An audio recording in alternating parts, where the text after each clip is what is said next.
আজকে আমি বাগানে এসে একটা পাকা আম পেলাম।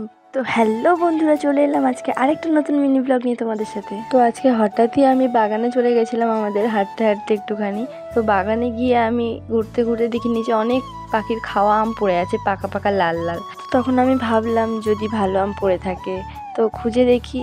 খুঁজে দেখতে দেখতে একটু ভেতর দিকে গিয়ে দেখছি একটা আম পড়ে আছে। আমি ভাবতে পারিনি যে ওটা ভালো হবে, আমি ভেবেছি হয়তো খাওয়া, উল্টে পড়ে আছে।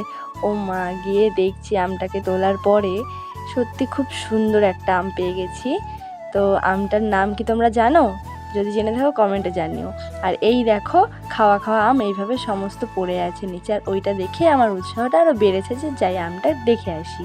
আর এইদিকে আমাদের কাঁঠাল হয়েছে গাছে। এই আমবাগানের সাইড দিয়ে বর্ডার দেওয়া আছে কাঁঠাল গাছের।